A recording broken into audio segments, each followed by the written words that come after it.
Part 32. Roughest day and last letter from Severus. 1 week later, mid-morning. Tears gathered in my eyes as I sighed, putting on my black lace dress, because today was Severus's burial. I was in the bathroom, looking at the mirror, wiping my eyes as I dreaded this day. So far, the ministry is reforming, Hogwarts has been rebuilding, a memorial was created for those who died, preparations for Severus's burial, and Fred's emotional but humorous memorial. On the bright side, Minerva has been taken over to becoming headmistress. Me and her firmly believe it's what Dad would have expected. Nevertheless, she insists on looking out for me as a mother figure, no matter what.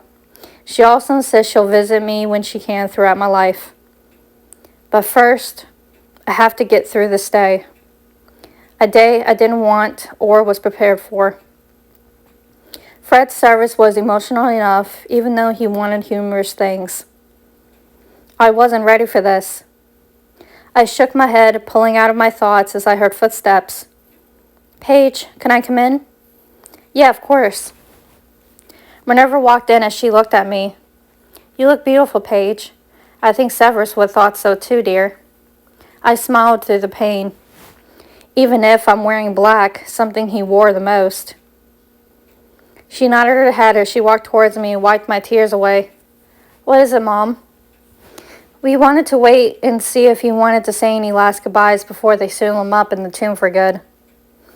I stuttered. I don't know if I can do this." "You have me and your friends, Paige.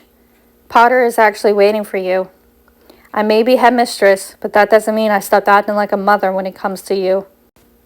"I know, Mom. But if you want to do it, it has to be soon beforehand." "Yeah, of course." She put a hand on the side of my face and could tell I was holding back. "I know it feels like your father's all over again, but like on that day, I'll be by your side if you need me." I looked at her, emotionally unstable. "Please, Mom, I need you and Harry today." "Of course, dear. You and Potter need each other. You ready?" I nodded my head as I sighed as she walked out with me and down towards the great hall, where Harry met us. Minerva nodded her head at him, and he got it as I walked on with sadness in my eyes. "You don't have to do this, Paige. We can wait till it's closed and ready." "Harry, I've got to do this. You know I do. I'll never forgive myself if I don't." He held my hand tightly as we looked at each other. "I'm here with you. It's rough for the both of us." With that, me, Harry, and Minerva made our way to the Black Lake, trying not to visibly shake with my tear-stained face and feeling the sun shining. Just beyond the Black Lake, I saw Hagrid and a wrapped-up body on the ground. I glanced up and saw Ron and Hermione walking down towards us and walked nearby me and Harry. I know they were worried about me, but I'm glad my best friends are here. From the distance, you can hear some odd-sounding music coming from the Mere People. I looked at Hagrid as he sadly nodded his head, so I let go of Harry's grip on my hand to walk and get on my knees. Kneeling in front of Severus's covered-up dead body, I took in a breath, feeling tears starting to fall down my cheeks like a leaky faucet. I took a shaky breath, uncovering it enough past his torso as I cried out and placed my hand on my mouth. Harry came and knelt beside me immediately and placed a hand on my back, as Hermione did on the other side of me. I cried out loud and placed my hand on top of Severus's cold touch of his hand. I glanced and muttered in tears, "Oh, Severus, I don't want to say goodbye, but here we are. I don't know what to say." I sniffled as I continued. "I wish things didn't unfold like this, even though we were afraid of what could happen. I'm sorry we didn't get along after we broke up, but you did things to protect me. You didn't deserve this. You deserved much better. I know you loved Harry's mother, but I hope I gave you a second chance at love. Thank you for being there, protecting and watching over me. I'll never forget you, and I'll forever remember you and hold you close to my heart." I smiled softly through my tears, remembering something he said. "I remember you telling me, I'll always be in your heart, Paige, watching over you, just like your father has been since the day you were born. I know you meant that. I know you had love for me." I took a deep breath as I smiled through my tears. "Thank you, Severus Snape, my first love. I love you and will miss you, always." I cried softly as I leaned down and gave him a soft kiss on top of his cold, firm forehead. I glanced at him in the same outfit he always wore, but his eyes were closed and arms crossed across his torso with one hand on top of another. It looked like he was peacefully sleeping. A lot of little memories of Severus and I flashed in my mind as I placed another soft kiss on his firm lips. I whispered, "So long, my love." I cried softly as Harry and Hermione helped me up as Hagrid, Minerva, and Ron watched me. Harry grabbed my hand as Hermione got on the other side and held my hand, followed by Ron, who grabbed Hermione's hand. We walked as I turned my head and saw Minerva give instructions to Hagrid with his body. I turned my head back around and continued to walk with my friends hand in hand. Once we reached the Black Lake, we saw teachers, staff members, a lot of students, and members of the Order of the Phoenix. Of course, Rita Skeeter had to show up with her ignorant ass. Lastly, just a few steps away from me was Dad's grave. Yes, me and Harry decided to bury Severus in the same present area island where he is.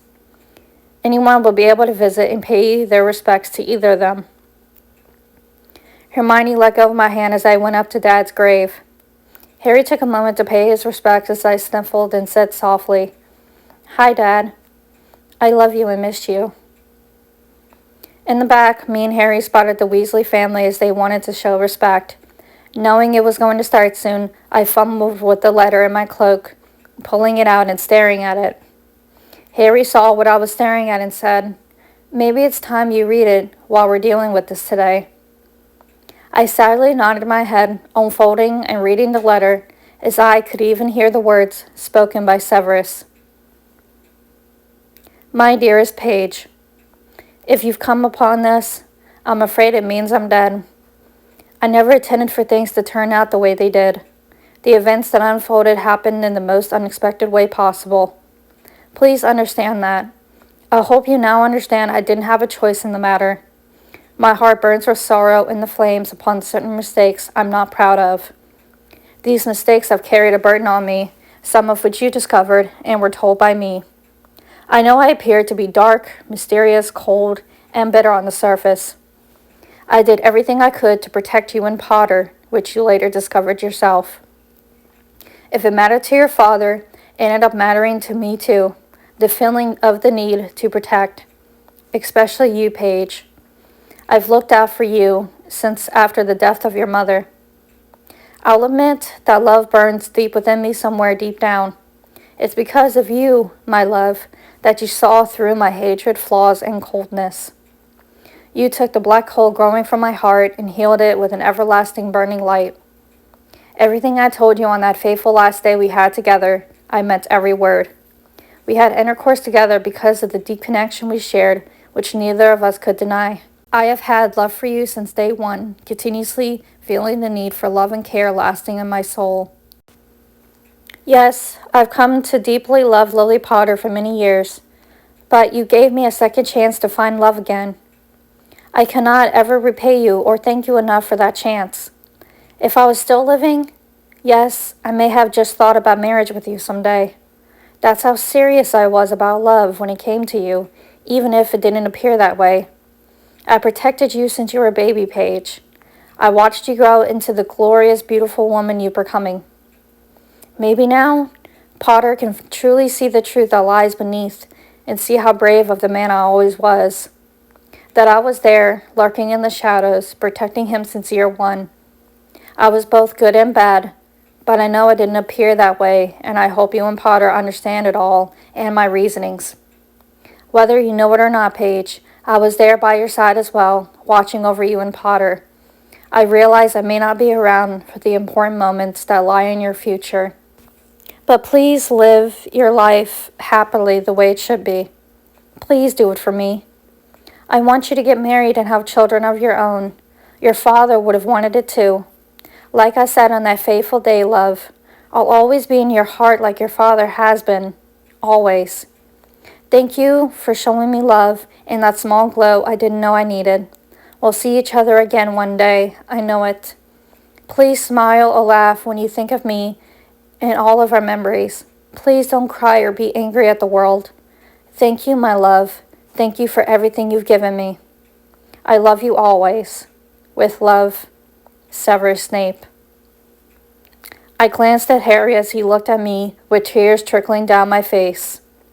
Severus really loved me after all.